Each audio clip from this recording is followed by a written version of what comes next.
देखिए, कई लोगों का ये भी कहना है कि ऐसा तो नहीं है कि यहाँ से बच्चे कोई डिग्री लेके जा रहे हैं, लेकिन ये यहाँ से एक बहुत ही अच्छी चीज सीख के जा रहे हैं कि अपने समय को कैसे गेनफुली एम्प्लॉयड रखना, और 9 से 12 का ये जो आपके स्कूल का टाइम है, इसमें कुछ ना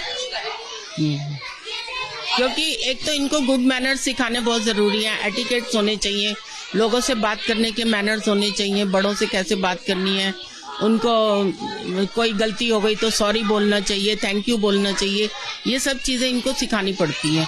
तो अगर ये बच्चे लेकिन 9 से 12, कुछ लोग कहेंगे कि ऐसी कोई डिग्री तो नहीं मिल रही, लेकिन इसका फायदा डिग्री तो नहीं मिल रही, लेकिन ये इधर उधर घूमने से बच रहे हैं। और मेरा जो पर्पस है चीप एंड बेस्ट, ये मेरा पर्पस है, चीप एंड बेस्ट, कि ये जो बड़े बड़े स्कूलों को अफोर्ड नहीं कर सकते तो उनको कम पैसों में अच्छी पढ़ाई दी जाए, अच्छी एजुकेशन दी जाए। और देखिए, when you have a purpose in life, तो आप वही पर्पस जो है बाकी लोगों को भी दे सकते हैं। इसी के साथ चलिए अब आपको लिए चलते हैं मंगल और लक्ष्मी की लाइफ में क्या कलेश हो रहा है, ये बताएं। इशाना का वहाँ जाना ही ठीक रहेगा। नील कहीं नहीं जाएगा।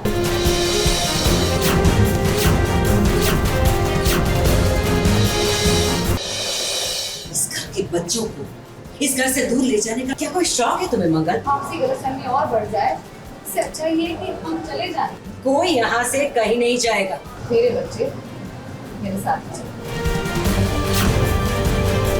बच्चों का मोह सबसे बड़ा होता है। अब देखो, मंगल एक बार फिर अपने बच्चों को मसूरी लेकर जाना चाहती है। ऐसे में वो आदित्य के पास आती है ये बताने के लिए कि वो नील, ईशाना और अक्षत को लेकर घर से जा रही है। आदित्य मंगल को समझाता है कि नील से वो अच्छे से डील करे, क्योंकि वो बदतमीज है, उसे सुधारने की जरूरत है। वो बात अलग है कि आदित्य जब सौम्या को बिस्तर पर लिटा रहा होता है तब ये मंगल देख लेती है और वो थोड़ा ऑकवर्ड फील करती है। खैर, आदित्य तो मंगल की बात मान जाता है, पर कुसुम नहीं चाहती कि मंगल बच्चों को लेकर इस घर से जाए। ईशाना की यहाँ रहने से काफी लड़ाइयाँ हो रही है, और मंगल जिस तरह से सबको लेके जाने की बात कर रही है, इवन नील को भी लेके जाने की बात कर रही है कि उसकी माँ जो अभी हॉस्पिटल में है उसको उसकी ज़रूरत है। मतलब किसी भी, हमने तो सुना ही है कि भाई सूद सबको प्यारा होता है, बेटे का बच्चा, बेटे के जो नाते नातिन सबको प्यारे होते हैं, लेकिन यहाँ पे मंगल सबको दूर कर रही है, सबको लेके जा रही है। तो कुसुम को ये पसंद नहीं आ रहा है। पहली बार ऐसे करने दिया लेकिन उसका नतीजा ठीक नहीं निकला, तो अब दूसरी बार कुसुम रिस्क नहीं ले सकती। मंगल जो ठान लेती है वो करके रहती है, क्योंकि वो भी एक माँ का दर्द समझ रही है। खैर, ऑन स्क्रीन भले ही परिवार में टेंशन हो, मगर ऑफ स्क्रीन तो यहाँ जश्न का माहौल बना हुआ है, क्योंकि सीरियल मंगल लक्ष्मी ने 600 एपिसोड पूरे कर लिए हैं।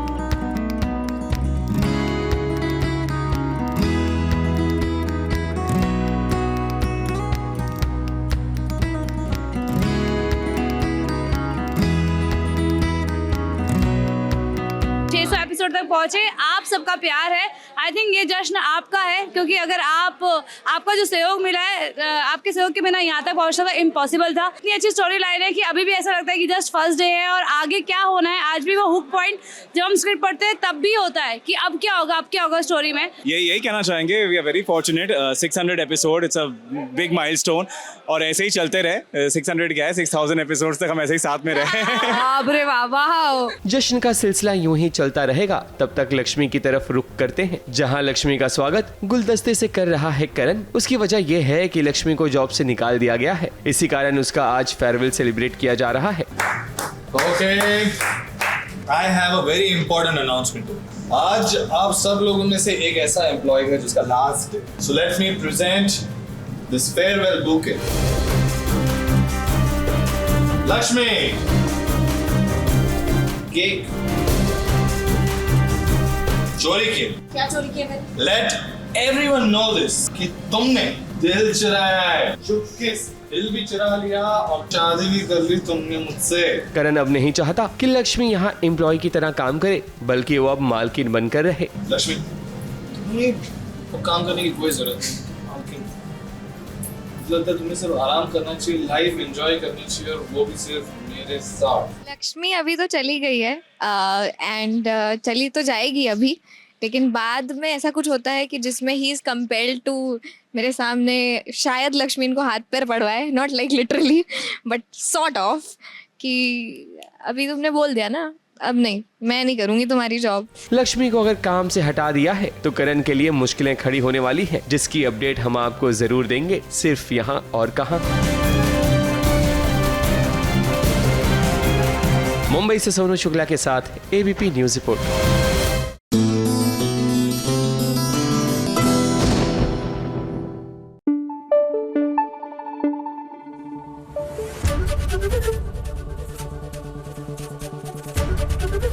एबीपी न्यूज आपको रखे आगे।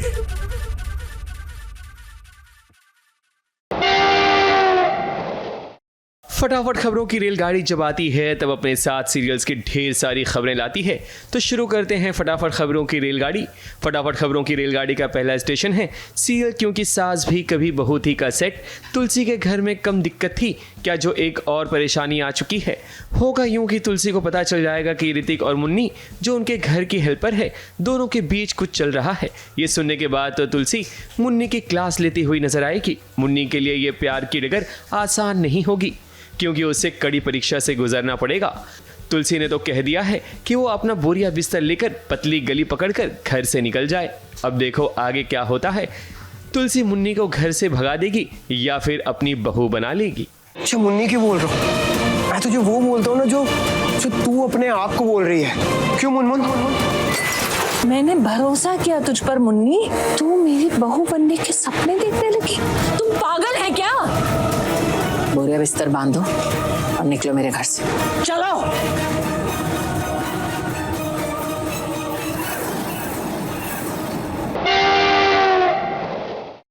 फटाफट खबरों की रेलगाड़ी का अगला स्टेशन है सीरियल तुमसे तुम तक का सेट। वो क्या है कि सच ज्यादा देर तक छुपा नहीं रहता। अनु को कहीं ना कहीं ये पता चल जाएगा कि उसके पिता की दुकान में आग लगी नहीं बल्कि लगाई गई थी, जिसे जानने के बाद अनु की आंखें फटी की फटी रह जाएंगी। उनका इतना बड़ा पहाड़ सीने पर रखकर हंसने में जो हिम्मत लगती है आप दोनों में। सर आप क्या कह रहे हैं? मैं सब कुछ जानता हूँ दुकान के बारे में। हमारे पापा की शॉप में आग लगी नहीं है बल्कि लगवाई गई है। उस इंसान का नाम है रघुपति। वहीं मीरा आर्यवर्धन को बताएगी कि उन्होंने जिस टेंडर के लिए अप्लाई किया था वो उन्हें नहीं मिला क्योंकि वो पेपर लीक हो गया है। मीरा कुछ ऐसा करेगी कि आर्यवर्धन को अनु के खिलाफ शक पैदा हो, यानी कि अनु की लॉयल्टी पर सवाल उठाए जाएं। इन्होंने मुझे अर्जेंसी में यहाँ बुलाया है और अब तुम सब लोग इतने परेशान हो। आखिर हुआ क्या है? कल जो हमारी कंपनी ने टेंडर भरा था वो हमें नहीं मिला। आई थिंक इसकी एक ही वजह हो सकती है कि कंपनी से किसी ने वो टेंडर लीक किया। और ये कर कौन सकता है? ये बात तो अनु ही बता सकती है। फटाफट खबरों की रेलगाड़ी का अगला स्टेशन है कलर्स टीवी का सीरियल मनपसंद की शादी। अब देखिए पूरी तैयारी के साथ वापस आ गई है आरोही और आते ही सबसे पहले उसने घर में हो रही पूजा को रोका और उसके बाद अभिषेक से एनरोलमेंट पेपर्स पर साइन करवाए। इसी के साथ साथ बुआ जी को सबक भी सिखाया। अब आप लोग सोच रहे होंगे कि आखिर आरोही अपनी शादी क्यों तोड़ना चाहती है, तो हम आपको बता दें कि दरअसल ये सब कुछ ना आरोही की प्लानिंग का हिस्सा है। आरोही बीइंग आरोही, शी लव्स अभिषेक कहीं ना कहीं, बट शी वांट्स कि वो प्लान करती है अभिषेक को वापस समझाने की, अपने परिवार में वापस लाने की। उन्हें पता चल गया है कि बुआ जी इज़ द कल्प्रिट, तो पूरे प्लान के मुताबिक वो आती है अपने पेरेंट्स के साथ एनरोलमेंट पेपर्स लेकर, अभिषेक से साइन करवाती है और कहती है कि अभी हमारे पास 3 मंथ्स और है साथ गुजारने के लिए। तो उन 3 मंथ्स में वो सबूत इकट्ठा करेगी और बुआ जी को करेगी एक्सपोज। आरोही ने पेपर्स पर साइन तो करवाया है, लेकिन इसी के साथ साथ ना उसे मौका मिलेगा अपने ससुराल में 3 महीने के लिए रहने का। और ऐसे में वो एक एक कर ना बुआ जी और परिणीता सबका पर्दाफाश करेगी। इतने सालों तक तो मैं रुकी थी अभिषेक को मिलने के लिए और अब जब मुझे चांस मिल गया तो मैं इतनी खुश हो गई थी, पर ये आ गई और इन्होंने वापस सब कुछ स्टॉप कर दिया। तो अभी मुझे इन पे बहुत ज़्यादा गुस्सा आ रहा है क्योंकि ये फुल स्ट्रैटेजी करके आई हैं। आरोही ने बहुत सहन कर लिया यार, मतलब अब बहुत वो सारे टैंट्रम्स, बुआ जी के टॉन्ट्स उसने सहन कर लिए। अभी now she has come like a tigress और अभी वो अपना पॉइंट पुट अप करेगी, अपने प्यार को वापस लाएगी और अपने परिवार को वापस जोड़ेगी। वो ठान कर आई है बहुत। फटाफट खबरों की रेलगाड़ी का अगला स्टेशन है जी टीवी का सीरियल सरू। आने वाले ट्रैक में आप देखेंगे कि सरू के सामने उसकी सासू माँ तारा की सच्चाई आ जाएगी। सरू को पता चल जाएगा कि अब तक ये साजिशें उसके खिलाफ जो हो रही थी ना, वो कोई और नहीं बल्कि तारा ही कर रही थी। और अब होगा सास और बहू का फेस ऑफ, जहां तारा खुले तौर पर चुनौती दे देगी सरू को कि वो सरू को अपनी बहू कभी भी स्वीकार नहीं करेगी। तो वहीं दूसरी तरफ सरू भी चैलेंज देती हुई नजर आएगी तारा को कि किसी भी कीमत पर वो तारा का दिल जीत कर ही रहेगी। मेरा वादा उससे ये है कि मैं तुम्हें घर से बाहर निकालूंगी और उसका वादा मुझसे ये है कि वो मेरा दिल जीत के रहेगी। तो देखते हैं सास और बहू में कौन जीतता है। तारा ने अपने आप को अरेस्ट इसलिए करवाया था ताकि वो चाहती थी कि वेद और सरू के बीच में दूरियां बढ़ जाएं, ताकि मैंने ऐसा प्लान किया था कि अन्नपूर्णा के ऊपर नाम आए। तो अन्नपूर्णा जी बीच में आएंगी तो ऑब्वियसली सरू विल नॉट लाइक, तो वेद और सरू में आर्ग्यूमेंट्स होंगे। अगर इन दोनों में आर्ग्यूमेंट्स होंगे तो दरार बढ़ेगी तो मतलब इतनी गहरी कर दूंगी मैं अगर ये दरार पड़ गई कि इन दोनों की शादी तोड़वा दूंगी। तो बेसिकली उनके बीच में कन्फ्यूजन क्रिएट करने के लिए ये खेल मैंने रचा था। फटाफट खबरों की रेलगाड़ी में अगला स्टेशन है सीरियल गंगा माई की बेटियां का सेट। सिद्धू की तो दुनिया पलट गई है जब से उसकी मां ने पूर्वी के साथ उसका रिश्ता तय कर दिया है। वहीं इंदुमती अब स्नेहा के परिवार के खिलाफ एक नई साजिश करती हुई नजर आएगी। अब देखते हैं कि स्नेहा कैसे अपने परिवार को बचाएगी या फिर सिद्धू स्नेहा की मदद करेगा। और कहीं इसी बीच ऐसा ना हो कि सिद्धू स्नेहा से शादी कर ले। माँ जी की बात सुनी थी, जितनी भी सेविंग्स ले आया हूँ शायद हेल्प हो जाए आपकी। फिर वापस ले लीजिए, मुझे नहीं चाहिए। पाव भर का कलेजा है। 25 ग्राम का कलेजा नहीं है हमारा। देखे यार कितना कलेजा है तुम्हारे अंदर, फट्टू जीजा। तो अब हम दिखाएंगे तुम दोनों भाई बहन को। भले ही हम स्नेहा के सामने नहीं जा सकते, लेकिन इंदुरानी तुमने सही कहा, उस घर में और भी तो औरतें हैं। अब देखो हम कैसे उंगली टेढ़ी करके घी निकालते हैं। फटाफट खबरों की रेलगाड़ी में आज बस इतना ही। ABP news report.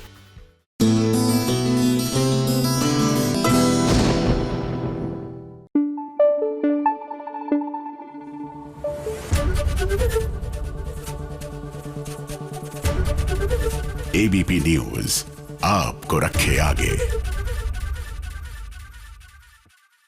देखिए, हमने बात की about being a good Samaritan, जहां आप सोसाइटी को, समाज को वापस देते हैं। लेकिन एक बहुत ही मजेदार बात और कमाल की बात जो मीनाक्षी जी ने शेयर की, ये इन बच्चों को फ्री में नहीं पढ़ाती। There is a nominal fees, 100-200 रुपए लेकर आप इतने बच्चों को पढ़ाती हैं। मतलब टेक्निकली आप नहीं भी ले तो मुझे लगता है फर्क नहीं पड़ेगा, बट ये फीस लेने का आपको क्यों जरूरत महसूस हुई? फीस लेना इसलिए जरूरी है ताकि इनको अपनी रिस्पॉन्सिबिलिटी का पता चले और इनको पढ़ाई की वैल्यू समझ में आए कि बिना पैसों के कुछ नहीं होता। और फ्री में पढ़ने से ये लोग रेगुलरली आएंगे भी नहीं, इसलिए ड्रेस लगाना, क्योंकि ये घर के गंदे कपड़ों में आ जाते हैं जी, तो ड्रेस लगाना भी जरूरी है और बुक्स भी लगानी बहुत जरूरी है, क्योंकि उनको प्रॉपर एजुकेशन मिलनी चाहिए। बिल्कुल। तो याद रखिए, जो मुफ्त में चीजें होती है ना, उसकी कदर नहीं होती है, which is a universal fact. और यही वजह है कि एक नॉमिनल फीस के साथ बच्चों को पढ़ाती हैं यहाँ मीनाक्षी जी। चलिए इसी के साथ वसुधा की ओर चलते हैं।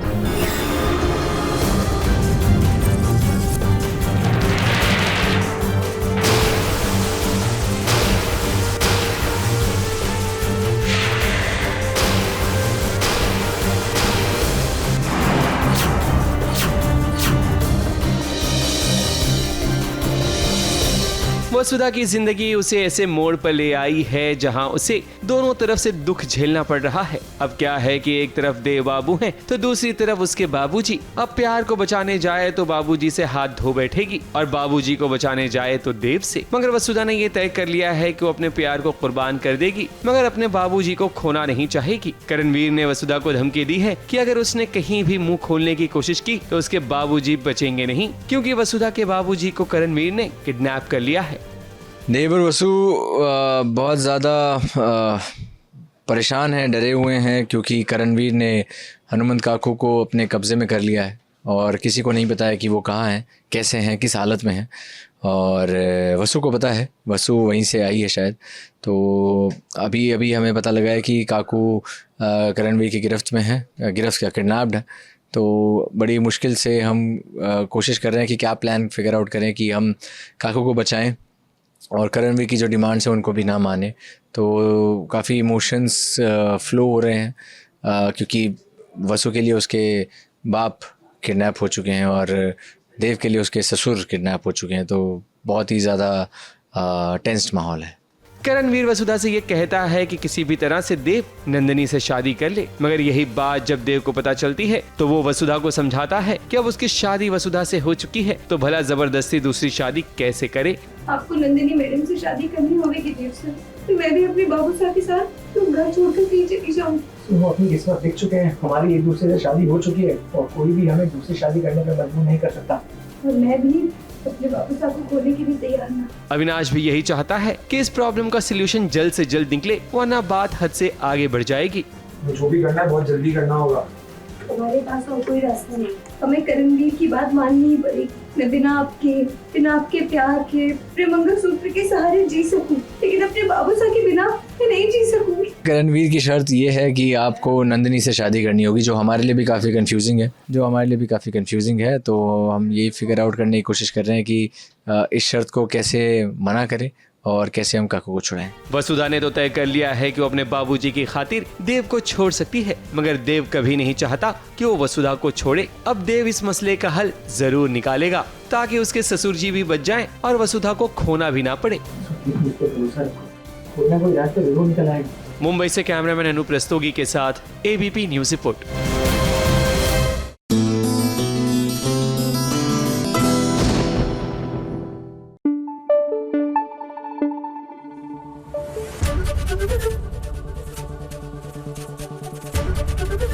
ABP न्यूज आपको रखे आगे।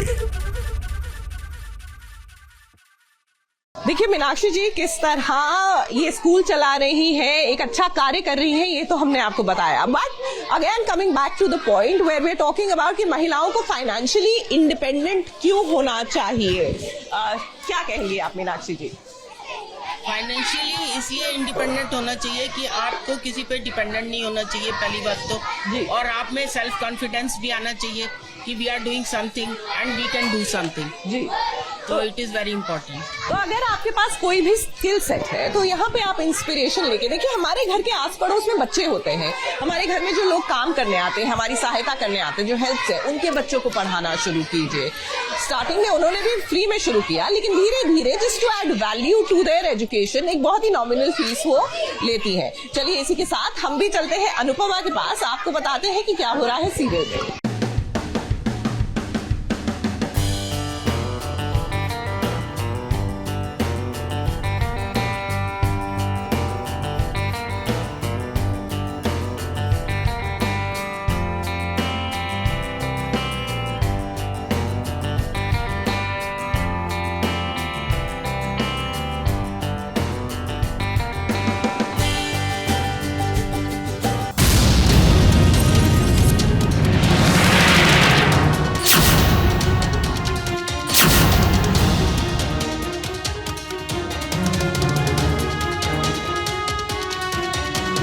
वाकई में अनुपमा की जिंदगी किसी फिल्मी दुनिया से कम नहीं है।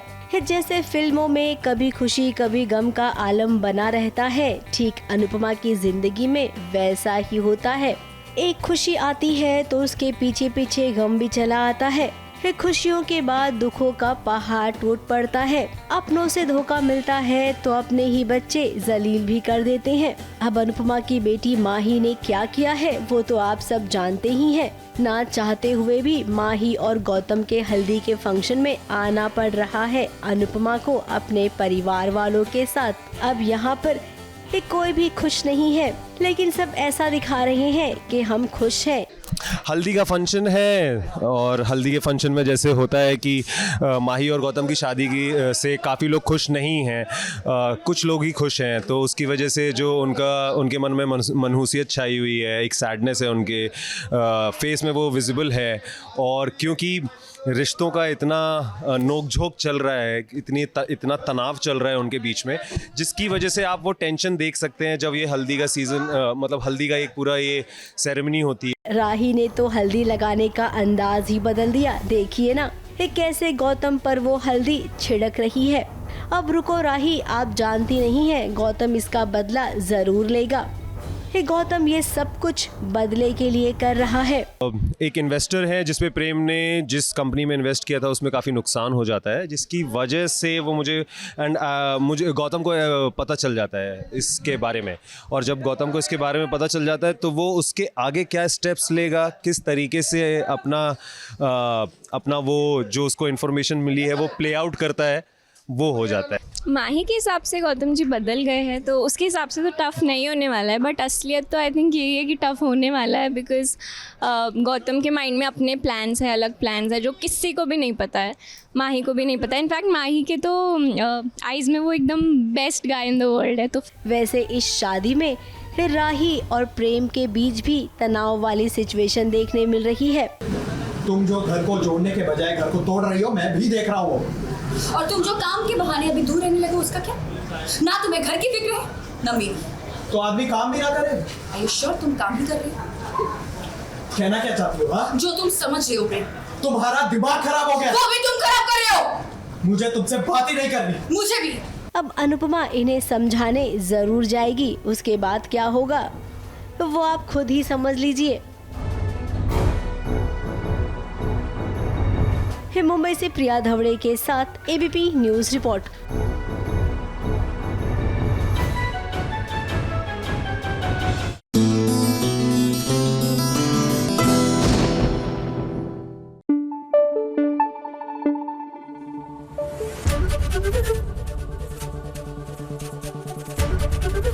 एबीपी न्यूज आपको रखे आगे।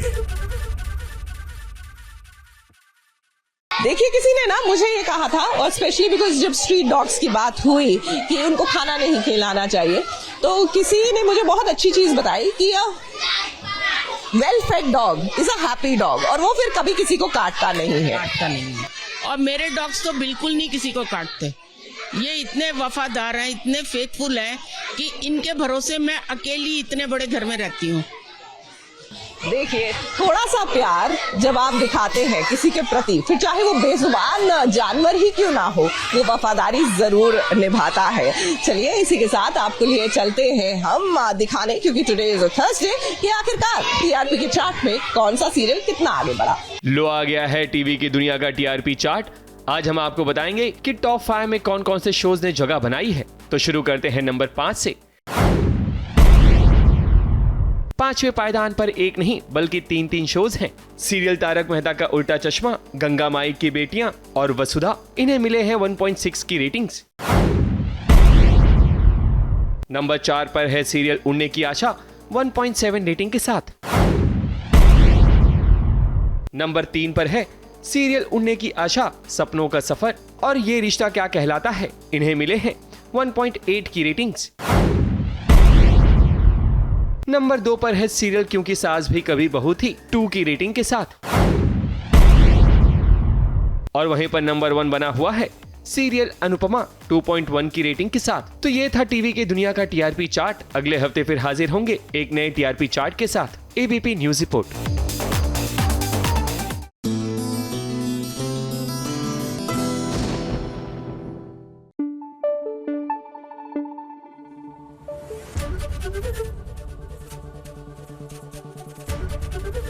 एबीपी न्यूज आपको रखे आगे। देखिए स्कूल चलाना, और अब तो क्योंकि आप 12 साल से ये स्कूल चला रही हैं, एक स्मूथनेस आ जाती है कि ऑटोमेटिक चलता रहता है। लेकिन शुरू में सबसे बड़ा चैलेंज आपके लिए क्या रहा?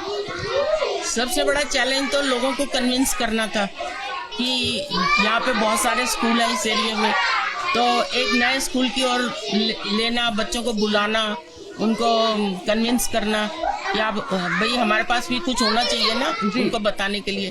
कि हम अलग दूसरों से अलग क्या कर सकते हैं। हम दूसरे लोगों की तरह नहीं एजुकेट करते कि होमवर्क दे दिया, बोर्ड पे लिख दिया, काम करा दिया। हम लोग एक एक वर्ड, एक एक स्पेलिंग, एक एक चीज याद करवाते हैं बच्चों को। बिल्कुल। और देखिए, जब आप थोड़ा थोड़ा करके आगे बढ़ते हैं ना, तो एक लंबा सफर ऑटोमेटिकली तय हो जाता है। चलिए, इसी के साथ आपको धाकड़ बीरा के पास लिए चलते हैं, लेकिन इसके बाद एक और बड़ा ही मजेदार एंगल आपको बताएंगे। One more place where Meenakshi ji is giving back to the society. लेकिन फिलहाल धाकड़ बीरा।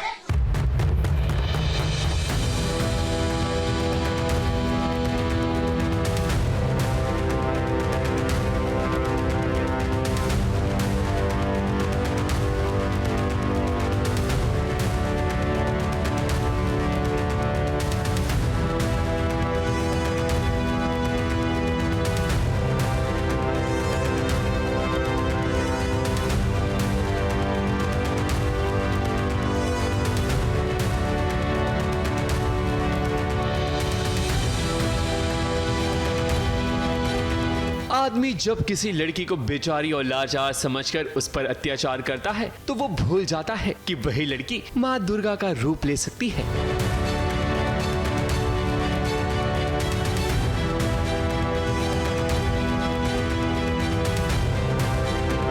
और वो अच्छे अच्छों का पसीना छुड़ा सकती है। आज वही हाल दुष्यंत का किशमिश ने किया है।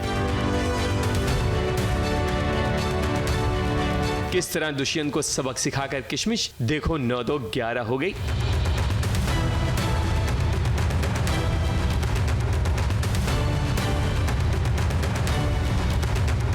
बात दरअसल ये है कि किशमिश और सम्राट को दुष्यंत और उसकी माँ की सच्चाई पता चल गई है कि दुष्यंत की पहली बीवी भावना को इन्होंने ही मारा था। और ये बात किसी और ने नहीं बल्कि घर की नौकरानी गोपी ने बताई है। गोपी को सम्राट और किशमिश ने छुपा दिया है, जिसकी वजह से दुष्यंत ने किशमिश और बीरा को किडनैप कर लिया ताकि दुष्यंत गोपी का पता लगा सके। हाँ, अभी उसका भी तो यही है, उसको हमसे बचना है क्योंकि उनको पता चल गया है कि पहले जो हमारी बहू थी वो मर गई है और कैसे मरी है वो सब राज उन्होंने जान लिया है। तो अब उसको यहाँ से निकलना है, भागना है अपने भाई के पास। अभी तो वो भाग रही है, लेकिन हम उनको बहला के फौसला के मीठे से बात करके तो वो खुद भी बोलेगी कि बस मैं अब थक गई, मैं अभी आप लोगों से पंगा नहीं लूँगी, जो मुझे माफ़ कर तो मैं आप लोगों के साथ मिलजुल कर रहूँगी।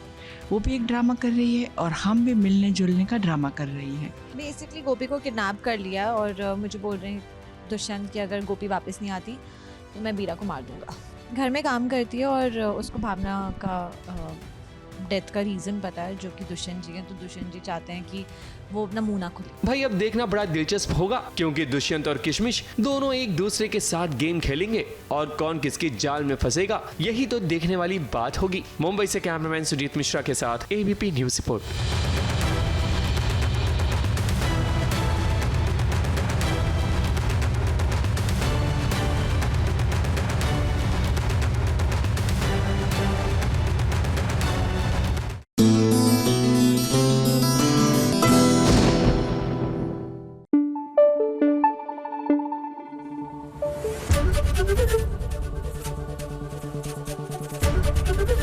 एबीपी न्यूज आपको रखे आगे। मीनाक्षी जी, कितने साल हो गए आपको ये सर्व शिक्षा केंद्र चलाते हुए और कितने बच्चे आते हैं? मेरे को 12 साल हो गए अभी ये करते हुए। 12 साल। और निरंतर हर रोज आप यहाँ पर बच्चों को पढ़ाने जमा होते हैं बच्चे? हाँ, बच्चे डेली आते हैं। तो ये चलता कैसे है? आई बिलीव एनजीओज भी मदद करते हैं। हाँ, एनजीओज भी करते हैं, वो उनकी भी पूरी सपोर्ट है और हमारा अपना भी ट्रस्ट बना हुआ है, हम उसके हेल्प भी लेते हैं। ओके, सो जब आप एक अच्छा काम करने निकलते हैं ना, यकीन मानिए, इसीलिए कहते हैं कि कारवां चलता गया, लोग जुड़ते गए। तो जब आप अच्छा काम करते हैं तो लोग उसके साथ जुड़ते रहते हैं। चलिए, इसी की तरह और इसी के साथ हम बढ़ते हैं जागृति की ओर। यहाँ पर भी बच्चों को जागरूक करने की कोशिश की जा रही है, तो सीरियल की भी बात कर लेते हैं।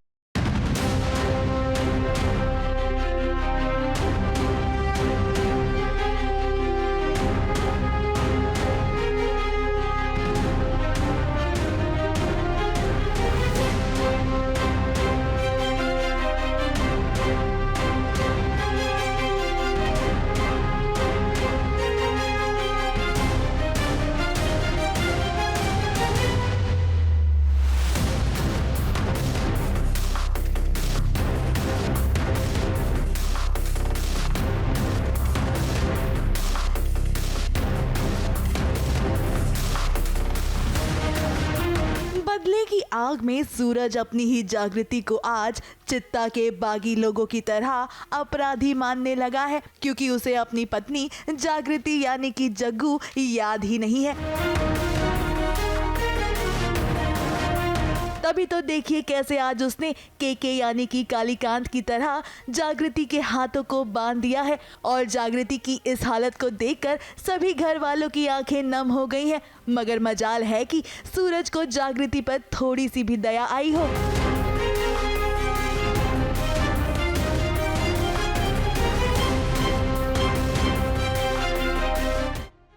आज वो कालीकांत ठाकुर की तरह जागृति को सज़ा देना चाहता है कि तेरी वजह से इतना कुछ हो रहा है, तेरी वजह से इतनी प्रॉब्लम हो रही है हवेली में, मेरे डैड को, इवन सपना भी परेशान है, उसे ऐसा लगता है।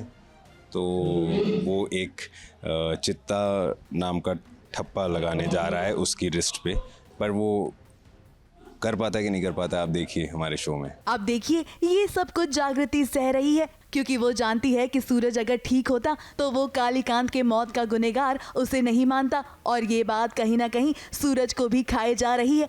तभी तो देखिए कैसे चित्ता का मोहर लगाने जब वो जागृति के पास पहुंचा तो उसके हाथ भी कांप गए और उसे कुछ पुरानी बातें याद आने लगी।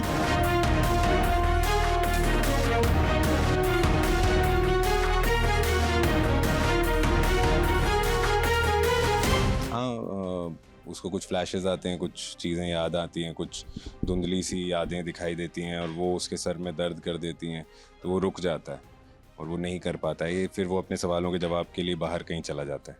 वेल ये तो हुई शूटिंग की बात, मगर चलिए ऑफ स्क्रीन की बात भी कर लेते हैं, क्योंकि क्या है ना, सूरज यानी कि विजेंद्र कुमेरिया के फैंस ने उन्हें ढेर सारा प्यार भेजा है और इन गिफ्ट्स को देखकर उनके चेहरे पर भी हंसी आ गई। Let's see what is this and who has sent this.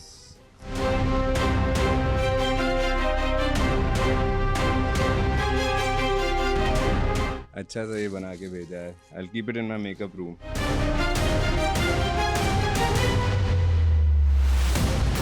ये बहुत स्वीटली हैंडमेड गिफ्ट भेजा गया है with photographs and with my name written on it. It's looking very nice. Thank you so much इतना एफर्ट डालने के लिए।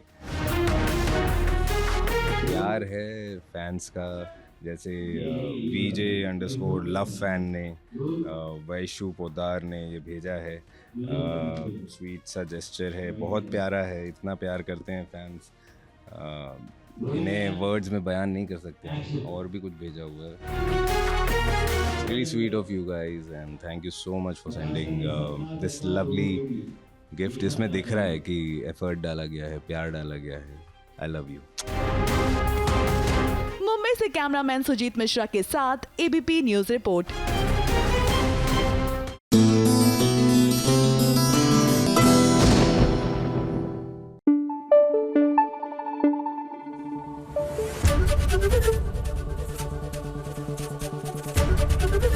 ABP news आपको रखे आगे। Yes. So ताजमहल अपना आप में एक बहुत मतलब it's a 7th wonder of the world heritage site है, तो अपना आप में बहुत बड़ा टॉपिक है और इसको दर्शाना उतना ही चैलेंजिंग था। और मैं इसकी मतलब दाद भी देना चाहूंगा आर विजनरी प्रोड्यूसर सी सुरेश झा कि उन्होंने इस सब्जेक्ट को बैक भी किया, बिकॉज क्योंकि मैं इस सब्जेक्ट को जब उनके पास लेके गया एंड ही वाज अमेज्ड, क्योंकि उनका भी एक विजन था इसके पीछे। उन्होंने मुझसे डिस्कस किया था कि दिस इज माय विजन कि मैं भी इस पे फिल्म बनाना चाहता हूँ। सो जब हमने फिल्म बनाई, इसके ऊपर बहुत ज्यादा रिसर्च करी कि इसके ऊपर कुछ ऐसी कंट्रोवर्सी क्रिएट ना हो जाए, इसके ऊपर कुछ विवाद ना उत्पन्न पैदा हो जाए। तो ये हमारा इंटरनल डिस्कशन हुआ था फिल्म से पहले कि ये फिल्म कहीं बैन ना हो जाए या लोग इसको बॉयकॉट ना कर दें। कहीं ना कहीं ये हुआ भी और इससे हुआ या डेफिनेटली हुआ, बट क्योंकि हमने फिल्म में इतना ऑथेंटिक रिसर्च दिखाया है तो सेंसर बोर्ड से हमको हरी झंडी मिली है, क्लियरेंस मिली है, तो वैसा कुछ नहीं हुआ। We are fortunate. ओके, पर इस सर आप तैयार थे इस चीज के लिए? क्योंकि जिस तरह से आप पोस्टर भी हम देखते हैं तो वही एक अपने आप में जब एक सवाल आ जाता है लोगों के मन में कि ये क्या है, और काफी लोगों ने ऑब्जेक्ट भी किया इसको लेकर, तो आप क्या रेडी थे इसके लिए? क्योंकि पोस्टर से ही साफ पता चल रहा है कि कहानी जो है वो बहुत डीप में बात की जा रही है। शायद कहानी अलग है और पोस्टर इसके लिए जो लोगों के जहन में जो बातें हैं, या नोशन में है कि क्या है, ये होगा ये नहीं होगा, उसको कैसे अट्रैक्ट करें। पब्लिसिटी का मतलब ये होता है कि आपका इंटरेस्ट अट्रैक्ट करना है, बराबर है, वही है, इसके आगे कोई बात उस किस्म की बात नहीं है। तो फिर लेकिन क्या होता है, थोड़ा बवाल मचता है और है हिंदुस्तान के अंदर होते रहता है ऐसा। ओके सर, आपको हमने देखा है कि काफी सब्जेक्टिव मूवीज क्या मिल जाती है आपको, या फिर आप ऐसा चूज करते हैं स्टोरी की कुछ थोड़ा सा अलग हो? क्योंकि नहीं मैंने आप ओ माय गॉड का जिक्र करेंगे तो मैं ओ माय गॉड का भी जिक्र करूंगा, धर्म संकट में है उसका भी जिक्र करूंगा, फिर नंदिता दास की पिक्चर फिराक है या फिर रोड टू संगम है, ये सब मजेदार कहानियां हैं, मीनिंगफुल कहानियां, बहुत बड़ी बात कहती है। वैसे ही ये फिल्म है, ऐसे कोई हिंदू मुसलमान वाली बात नहीं है, इसमें इसके पीछे कोई एजेंडा नहीं है। हाँ, सवाल खड़े कीजिए, पूछिए, आपका हक बनता है, फर्ज बनता है सवाल पूछने का, एंड क्लियर द डाउट। तो मैं कोई गलत काम नहीं कर रहा हूँ। तो आप उन ऑडियंस को क्या कहेंगे जो बहुत ज्यादा इस पर सवाल खड़े करने लगते हैं? नहीं, सवाल उठाइए ना, फिल्म देखने के बाद सवाल उठाइए। लेकिन कुछ लोगों के लिए पेशा है कि देखने से पहले बुमा बुम करो, वो तो होता रहता है। जाकिर सर, आपसे जानना चाहूंगी, जब कोर्ट रूम ड्रामा की बात होती है तो आप किस तरह से आप इसके लिए तैयार थे, और आप अपने तरीके से इसके बारे में बताइए कि आपको क्या लगा था पूरे ओवरऑल, क्योंकि कोर्ट रूम ड्रामा अपने आप में उसको एक पेश करना कोई आसान काम नहीं है। नहीं, ऐसा नहीं है, आसान और मुश्किल तो उसकी बात नहीं है। कहने को सारी चीज़ें आसान हो सकती हैं, कहने को बहुत हल्की चीज़ भी मुश्किल हो सकती है, लेकिन क्या है कि हम मुश्किल इसमें ये है कि कहीं वो फिसल ना जाए ट्रैक से, जिसके बारे में हम बात कर रहे हैं, कोई ऐसी बात ना हो जाए कि जो कि ऑथेंटिक नहीं है हिस्ट्री और राइटिंग्स में। तो ये काम था राइटर साहब का, तो उन्होंने बखूबी किया, हमें तो खाली बोलना था खड़े होके, तो हमने बोल दिया, इनको लगा ठीक बोल रहे हैं यार, चल जाएगा, तो इन्होंने हाँ कर दिया, ओके कर दिया। और क्योंकि मामला सही था तो हमारी बिलीफ भी उतनी ही थी। ठीक है। अच्छा, कुछ रिसर्च जो आपने किया था उसको करने से पहले, अगर आप कुछ बताना चाहें, कोई ऐसा रिसर्च जो आपको मतलब शूट के दौरान किया हो या कुछ ऐसा? शूट के दौरान पूछते रहते, कुछ बातें थी, कुछ हमारे दोस्त थे उनसे भी पूछते, वेरीफाई करते थे, लेकिन कुछ बातें ऐसे थी हम भी, अरे यार क्या ऐसी बातें हैं, वो फैक्ट है, सो बोली गई है। जो लिखा है वो है लिखा हुआ, और कुछ पढ़ा भी था, कुछ पता भी था, कुछ नहीं पता था, तो भाई ऐसा ही है ना, देख ले। हाँ सर, ऐसा ही है। तो कितना प्रेशर आपके ऊपर था तुषार? देखिए, अब ये क्योंकि बहुत सेंसिटिव सब्जेक्ट है और कुछ गलत रिसर्च मटेरियल ना चला जाए और फिल्म के दौरान हम कुछ ऐसा ना दिखा दे जो गलत हो और वो प्रोवोक कर दे और ऑडियंस को, वो प्रेशर तो था। और डेफिनेटली मैं दो इतने सीनियर एक्टर्स को हैंडल कर रहा था, तो वो भी एक प्रेशर था कि कुछ मैं गलत बात इनके जरिए ना बुलवा दूं, या वो भी बहुत बड़ी रिस्पॉन्सिबिलिटी थी। एंड थैंक्स टू देम कि इन लोगों ने मुझे बहुत सेट पे इजी रखा। ओके, सेंसर की कितनी कैची पड़ी है पूरे ओवरऑल? सेंसर के बस थोड़ा बहुत कट्स दिए उन्होंने, एंड मेजर क्लाइमैक्स को उन्होंने चेंज करवाया है, जो जिसके लिए मैं थोड़ा सा मतलब खफा भी अंदर से, मतलब इंटरनल मुझे वो है, बट फिर भी सेंसर ने काफी सपोर्ट किया फिल्म को। 6 महीने उन्होंने ऑथेंटिक रिसर्च करी अपनी हमारे मटेरियल्स पे। ओके, कोई ऐसी चीज जो आप शूट के दौरान जो आपने फील किए हो कि ये टॉपिक जो है, जिस तरह से दर्शकों के सामने कुछ चीजें उनको भी एक मैसेज हो? मैंने फील ये किया है कि हिस्ट्री हमको कितना गलत तरीके से पढ़ाई गई है, सिलेक्टिवली कुछ लोगों को ऐसे साइडलाइन किया गया है, मार्जिन में डाला गया है।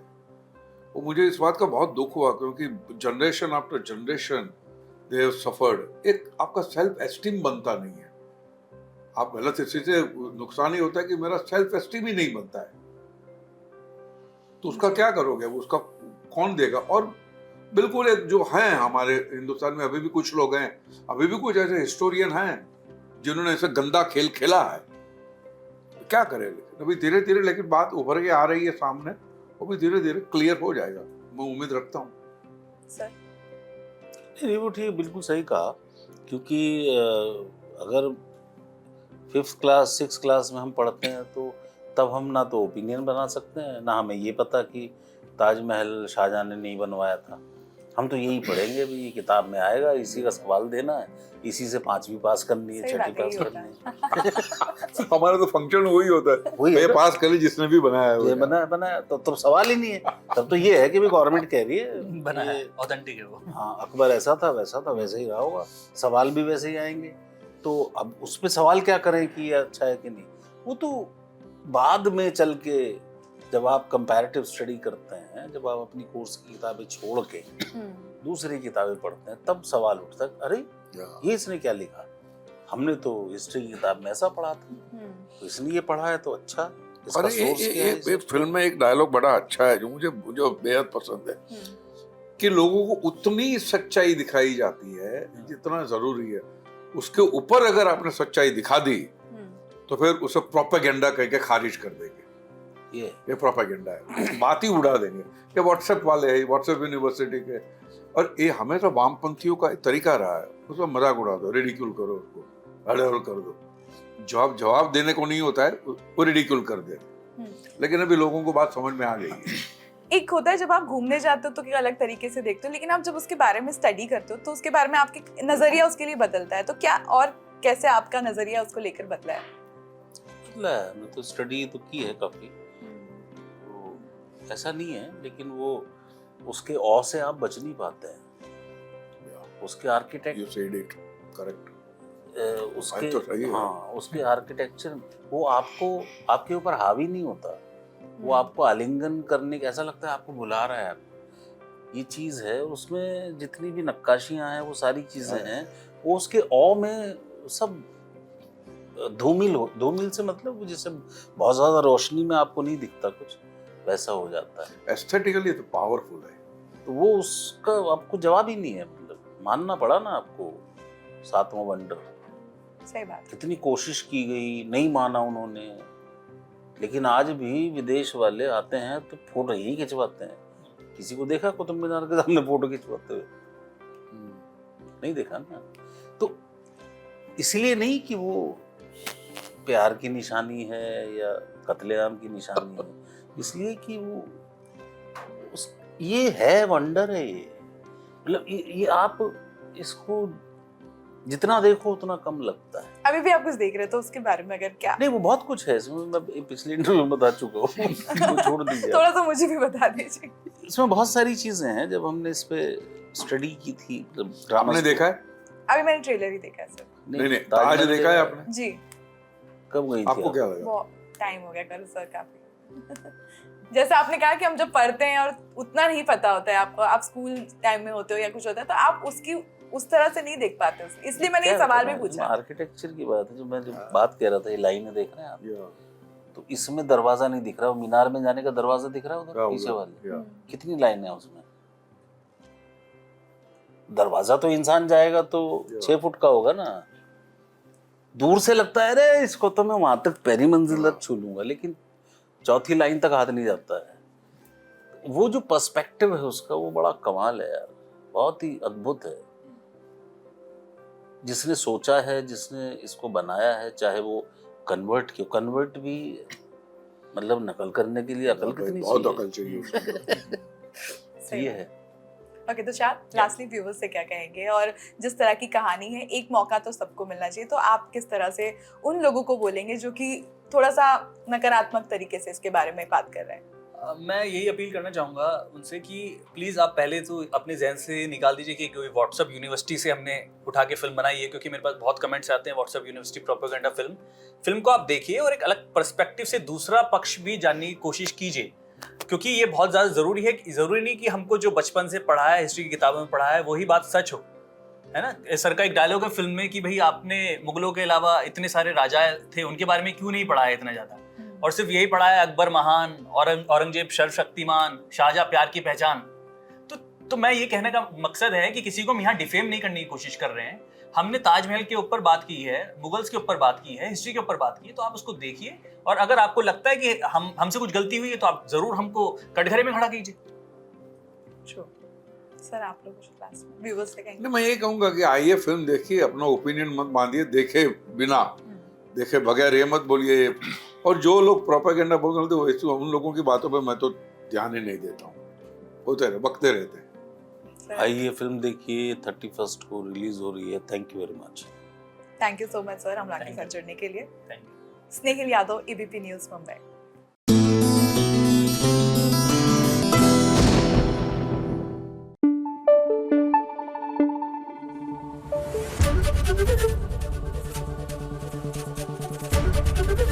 एबीपी न्यूज आपको रखे आगे। देखिए, मीनाक्षी जी जो है अपने स्कूल में कुछ 70-80 बच्चों को पढ़ाती हैं। ऐसा नहीं है कि स्कूल को चलाते हुए कोई प्रॉब्लम्स नहीं आती होंगी, बट आमतौर से क्या आपको दिक्कत है? हम उन लोगों को बताते हैं कि ये सब मैगी पास्ता ये सब चीजें ना दें, बट उनकी भी मजबूरी है कि उनको भी सुबह सुबह जॉब पे जाना होता है, तो वो इतनी जल्दी जल्दी कुछ बना नहीं सकते, तो क्या कर सकते हैं। कोशिश जारी रहती है कि बच्चों के साथ साथ अवेयरनेस ये भी हो कि देखिए, थोड़ा सा वक्त निकाल कर बच्चों को जब अच्छा पोषण मिलेगा तो जाहिर सी बात है कि यू विल ग्रो बेटर। तो चलिए इसी के साथ हम भी चलते हैं बिंदी की ओर and will talk about the toxic relationship वहाँ पे जो काजल और रविराज का है। अपने अलावा कभी किसी और के बारे में सोचा है? मतलब यार हाँ है, मतलब अभी हम आए हैं यहाँ अपने मतलब से।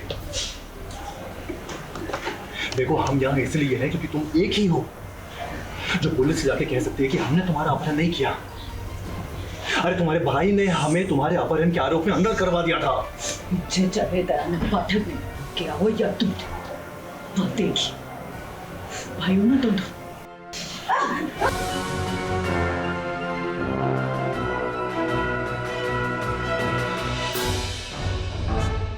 काजल की चिक चिक को बंद करने के लिए देखिए अविराज ने कौन सा नया तरीका अपनाया है। अब क्या है ना, अविराज थक गए हैं अपने आप को बेगुनाह साबित करते करते कि उन्होंने कुछ भी नहीं किया है, मगर काजल इस बात को मानना ही नहीं चाहती कि अविराज दयानंद के खिलाफ भी कभी जा सकता है। ऐसे में अविराज बार बार कह रहा है कि उसका दयानंद और उसके बुरे इरादों से कोई लेना देना नहीं है, मगर काजल इस बात को सुनना ही नहीं चाहती, और तो और वो अविराज की कोई मदद भी नहीं लेना चाहती। मुझे चाहे दयानंद पाठक ने क्या हो या तुम देखी भाई हो ना तुम। एक नंबर कमी गिरावतों के पास आदमी है दयानंद पाठक। अच्छा है, वो खोटा पहन के कौन से गंदे इलीगल धंधे करता है सब पता है मुझे, खून ही है एक नंबर का। अब देखिए अविराज, जो कुछ भी हुआ है ना, उसके बाद अगर आप अचानक से इतना सपोर्टिंग बनेंगे तो जाहिर सी बात है कि कोई भी आप पर भरोसा नहीं करेगा। और ये तो काजल है जो आपके बारे में सब कुछ जानती है, और उसे आपने इतना बड़ा धोखा दिया है जिंदगी में कि वो दोबारा आप पर चाहकर भी भरोसा नहीं करना चाहती। ऑफ कोर्स, क्योंकि दयानंद के कहने पे ही अविराज ने 10 साल पहले काजल को फंसाया था, उसे जेल भेजा था, तो उसको तो यही लगेगा कि वो कितना भी डिनाई करे, वो है ना भाई बोलता है ना वो उसे, तो उस कर सकता है ना वो। तो मुझे नहीं लगता काजल गलत सोच रही है। वेल, जब काजल अविराज की एक नहीं सुन रही थी और अपनी मनमानी कर रही थी, तो देखिए अविराज ने क्या किया। ऐसे में काजल भी समझ नहीं पाई कि आखिर उसके साथ ये क्या हो गया। मुंह बंद करने के लिए काजल मुंह थोड़ा ना बंद करती है। काजल भी लड़ाई झगड़े में फुल ऑन, यू नो, उसको भागना, उसको निकलना, उसको अपनी बेटी के पास जाना है, अपने भैया के पास जाना है, तो वो बड़बड़ाई जा रही है, बोले जा रही है कि तुमने मुझे फंसाया है, तुमने मुझे यहाँ पे किडनैप कर, भैया जी के कहने पे किडनैप किया है, तो वो बोले जा रही है, बड़बड़ाई जा रही है, तो मुंह बंद करने के लिए कुछ तो करना पड़ेगा। तो उसे वहाँ पे वो दिखा चुना, तो उसने मुँह डाल दिया। वेल, अब देखिए जल्द ही बिंदी के वजह से अविराज और काजल एक जरूर होंगे, मगर ये दयानंद नाम का जो बला है, इससे कैसे छुटकारा पाती है बिंदी, और क्या इसमें अविराज उसका वाकई में साथ देता है, यही देखने वाली बात होगी। मुंबई से प्रिया धवे के साथ एबीपी न्यूज रिपोर्ट।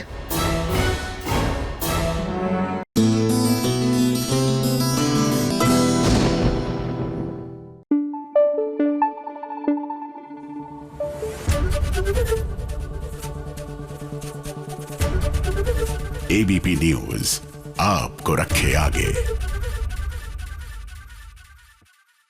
मीनाक्षी जी, ये एक अच्छी बात है कि आप फाइनेंशियली इंडिपेंडेंट है 70 साल की उम्र में भी, लेकिन साथ में अगर फाइनेंस वाला हिस्सा हटा दिया जाए, क्योंकि एक उम्र के बाद हर कोई कहता है हम रिटायर्ड है, क्यों जरूरी है कि लोग अपने आप को गेनफुली एक तरह से ऑक्यूपाइड रखें? एक तो आदमी फिजिकली फिट रहता है और दूसरा उसको फालतू की गॉसिप करने का टाइम नहीं होता, और इधर उधर की फालतू की बातें नहीं करनी पड़ती, और एक बच्चों की पर्सनल लाइफ में भी इंटरफियरेंस नहीं होता।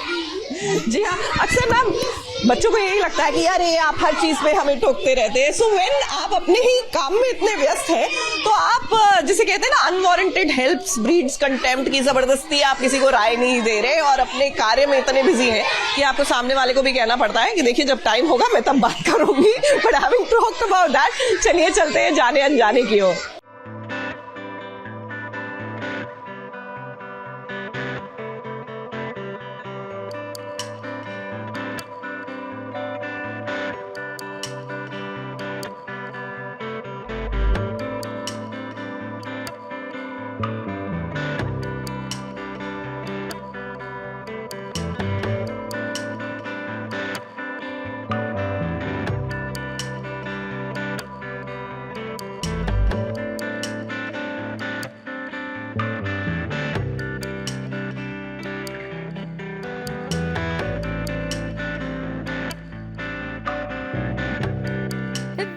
देखिए रीत और राघव की किस्मत को तो देखिए, हमेशा दोनों एक दूसरे के लिए मौजूद होते हैं। अब ऐसा इस बार भी हो रहा है, क्योंकि क्या है ना, रीत और राघव के पीछे गुंडे पड़ गए हैं, मगर बेचारी रीत के पैर में दौड़ते वक्त कांच चुभ गया। ऐसे में राघव रीत की मदद कैसे नहीं करते। बस फिर क्या, देखिए कैसे अपनी गोद में उठाकर राघव रीत को ले जा रहे हैं।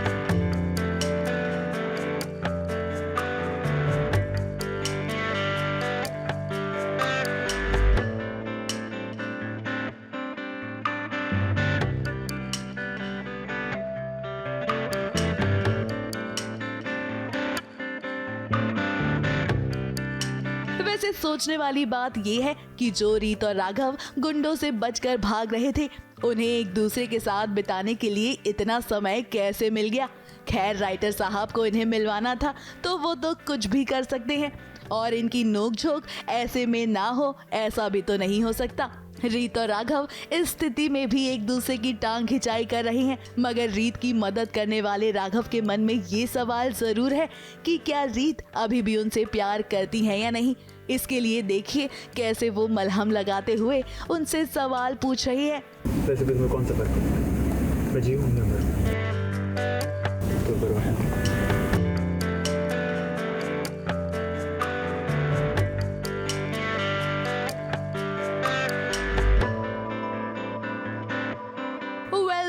गुंडे तो नहीं आए, मगर जब राघव रीत को मलहम लगा रहे थे, उनसे अपने सवालों के जवाब मांग रहे थे, तब वहाँ कहानी में ट्विस्ट लाने के लिए रोहित पहुँच गए, और रोहित तो झट से रीत को अपने साथ ले गए।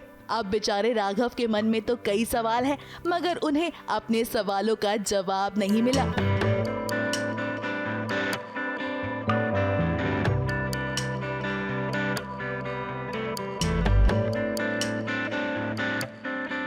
अब फिलहाल रीत को इस बारे में पता लगाना है कि आखिर राघव को कौन किडनैप करना चाहता था। कहीं ना कहीं ये बुआ जी या रोहित की चाल हो सकती है, ताकि वो राघव और रीत को अलग कर सके। मगर ये बात कब रीत और राघव के सामने आती है, यही देखने वाली बात होगी। ABP news report.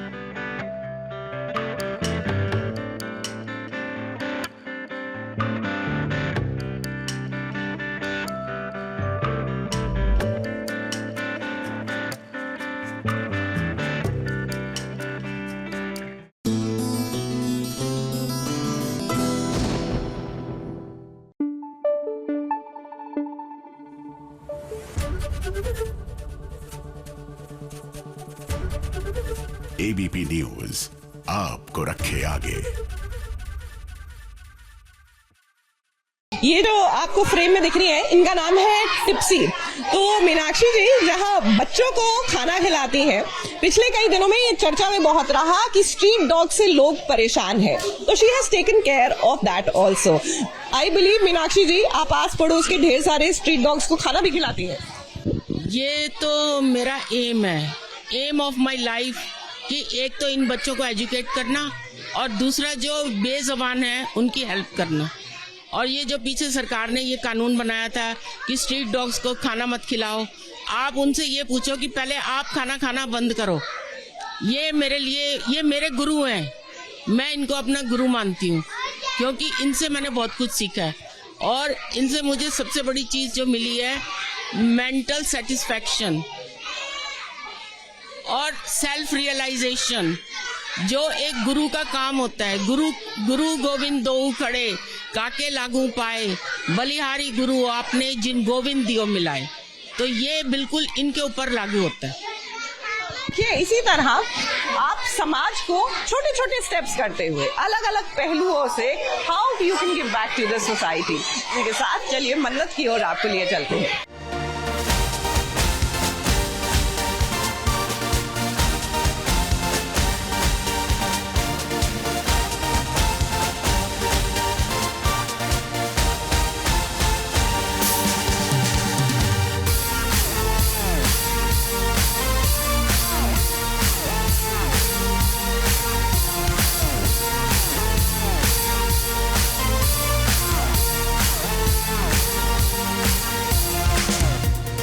Aishwarya Rai Singh को गोली लग गई और अब वो इस दुनिया में नहीं रही। एक कुछ ऐसी ही कहानी आपने देखी थी ना, जो हमने आपको दिखाई थी। अब वही तो हम सोच रहे थे कि अगर एक गुनाह करने वाली इतने जल्दी फना हो जाएगी तो गुनाह कौन करेगा। तो आइए आपको ले चलते हैं वहाँ पर जहाँ पर धैर्य की बंदूक की गोलियाँ बदली गई और पिस्तौल की गोलियां बदलने वाली कोई और नहीं बल्कि मलिका है। मैं बंदूक की चोरी कर रही हूँ, क्योंकि चोरी तो नहीं करी, थोड़ी छेड़छाड़ कर रही हूँ उसके साथ। आगे उस गन के साथ मैं क्या करने वाली हूँ, किसको मारने वाली हूँ, ये सब सस्पेंस है, क्योंकि बहुत ही बड़ा धमाका होने वाला है सलूजा मैंशन में। क्योंकि अभी हमने छोटी छोटी गेम्स खेल के देख ली, कुछ नहीं हो रहा है, सब पकड़े जाते हैं हम लोग, लेकिन अब वक्त आ गया है कि कुछ बड़ा धमाका किया जाए। अब मलिका, विशाखा और ऐश्वर्या ये तीनों मिल गए हैं। ये तीनों ने मिलकर प्लानिंग की है कि आगे क्या क्या करना है इन्हें, और इसी के साथ अगर ऐसा हुआ तो क्या करेंगे, अगर वैसा हुआ तो क्या करेंगे। मन्नत को शक तो हुआ कि कुछ तो गड़बड़ हो रहा है, लेकिन मन्नत ने इतना ध्यान नहीं दिया। तो ऐश्वर्या, विशाखा और मल्ला अब जब तीनों मिलेंगे, अभी तीनों अलग अलग छोटी छोटी गेम्स खेल रहे थे, अभी तीनों ने हाथ मिला लिया है और एक बड़ा धमाका करने वाले हैं जिसकी शुरुआत हो चुकी है। अब ऑन स्क्रीन मन्नत और मलिका के बीच क्या हो रहा है ये तो आप देख ही रहे हैं, लेकिन ऑफ स्क्रीन कुछ अलग ही हो रहा है। ये देखिए ना, बचपन में जैसे हम खेल खेला करते थे ठीक वैसे ही खेल ये अब खेल रहे हैं।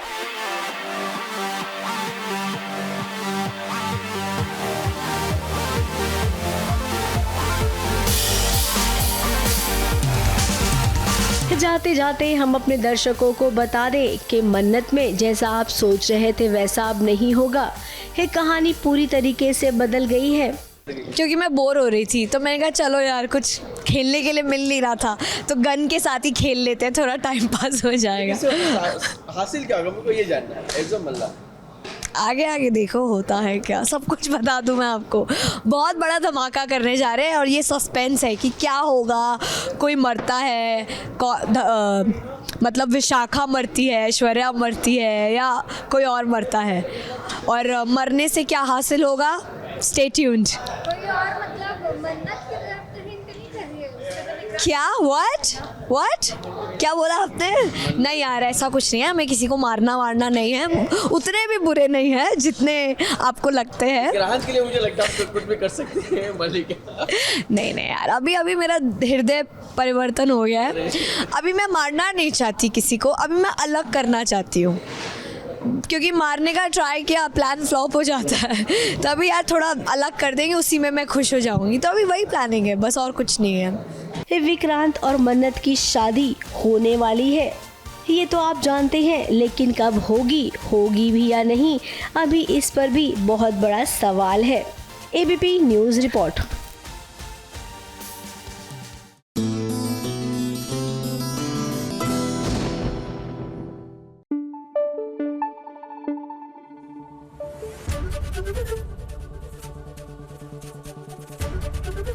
एबीपी न्यूज आपको रखे आगे।